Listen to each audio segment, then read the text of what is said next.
Welcome to the Bendino Podcast, where we're calling a spade. Great to be here with you guys today. Stephanie White. Do you know what they say about the greats, folks?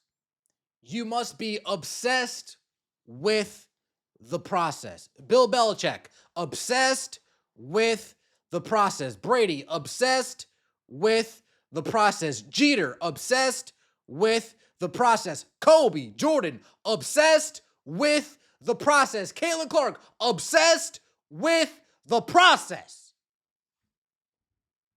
Stephanie White's not obsessed with the process. Stephanie White is obsessed building up Stephanie White. Stephanie White, in case you aren't aware, Steph, there's going to be over 100 free agents this offseason. You got 2 expansion teams coming in.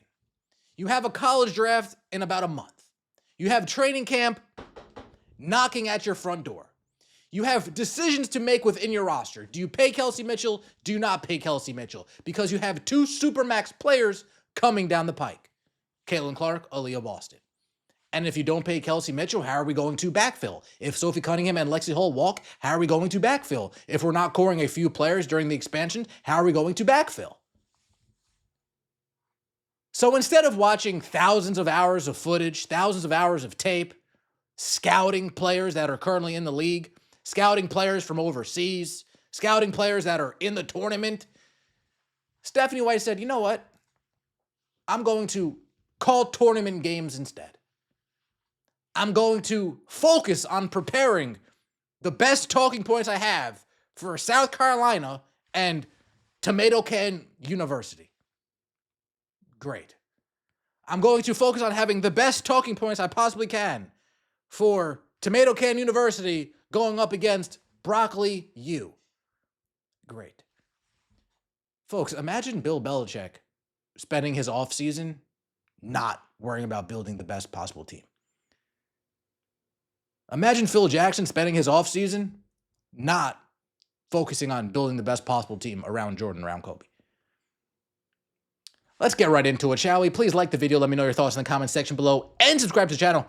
That would mean so much to me. Stephanie White makes career move before Indiana Fever season.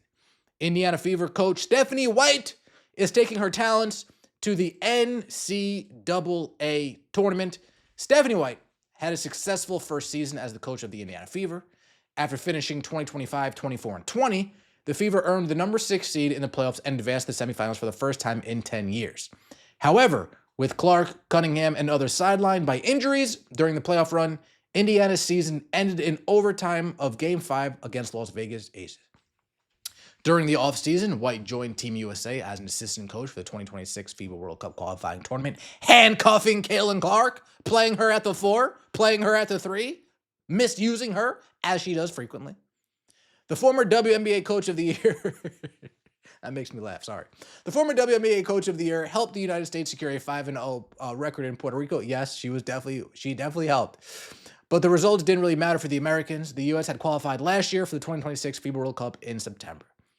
White has also worked as a college basketball analyst with ESPN since 2007. She recently called her first NBA game as a color commentator, working a January contest between the Raptors and the Magic. Most of her time with ESPN has been spent calling men's and women's college basketball games, including NCAA tournament games. White returned to the NCAA women's tournament telecast this week. The Fever coaches in Columbia, South Carolina, at Colonial Life Arena for first and second round games on Saturday and Monday. She will call 2 first round games, number 1 seed South Carolina versus number 16 seed Southern. Number 16 seed Southern. That's the team that you're wasting precious prep time for to focus on Southern. Number 9 seed USC versus number 8 seed Clemson. This is disgusting. This is just Stephanie White would much rather call games on ESPN than be focused on actual scouting free agents, scouting for talent overseas, working the salary cap, building. She'd much rather call games for ESPN. Now, if it wasn't such a condensed offseason with so much shit going on, maybe I'd feel differently about this. But there's so much shit going on that any time spent away from focusing on the task at hand, I would argue is detrimental to the success of the team. You see the Fever. You saw them last offseason. They got Michaela Timpson. They relegated her to the bench. They didn't go overseas. Instead, you see the Golden State Valkyrie go overseas and bring in tons of talent. Indiana Fever don't do that, and we are where we are. And in case you guys aren't aware of everything that is taking place, look at all this. It's March 23rd.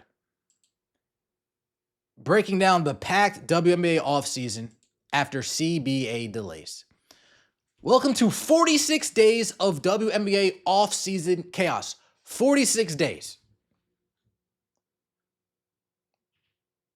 Between now and opening day of the WNBA's 30th season, May 8th, 2 expansion teams need to build their rosters. More than 100 free agents, including our MVP, A'ja Wilson and Breanna Stewart, will decide where they'll play this summer, and the newest stars will be selected in the college draft. After 8 days of marathon negotiations, the WNBA and Women's National Basketball Players Association agreed to a new collective bargaining agreement last week, giving way to what both sides have described as a transformational deal that will shape women's basketball for generations to come. Despite months of negotiations to reach this point, Commissioner Kathy Engelbert told reporters that the delay would not affect the opening date the league announced it's Friday. She also said that training camps are still set to begin April 19th. Preseason games will start to begin April 25th. It's March 23rd. We are a little bit less than a month away from training camp. Free agents still need to be signed. Draft still needs to be had. Now here we go. Do you think you would do better scouting college talent by only working on 4 teams just because you're going to call their games, so you need to prep for those 4 teams? Or do you think you prep for those 4 teams plus a plethora of other players on different schools? Nope, Stephanie White said, I'll just focus on these 4 teams. She's not committed to greatness. She's not.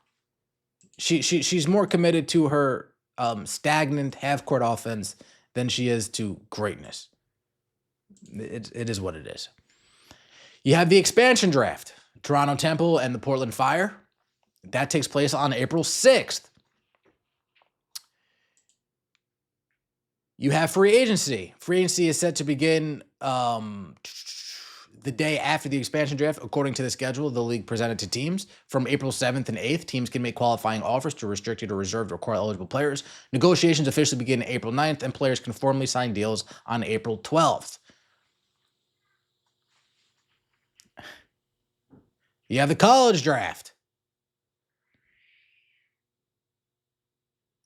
Then you have training camp, starting off April 19th. A lot is taking place in the next month or so. It is not time to do other things.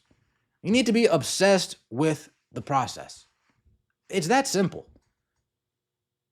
Imagine Nick Saban when he was in Alabama, just spending his offseason dilly-dallying, doing jack you-know-what. No, he spent his offseason diving into tape, diving into hours of footage, talking with his team, consulting with the staff.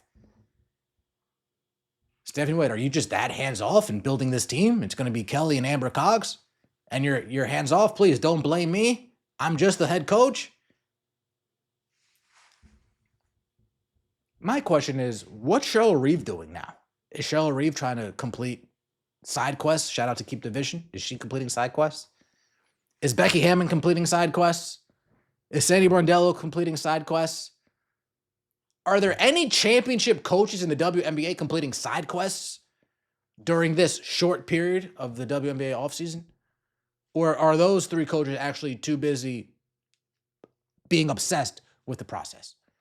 Let me know your thoughts in the comment section below. I appreciate all the support. Like the video, subscribe to the channel. That would mean so much to me. See you next time, and as always, take it easy.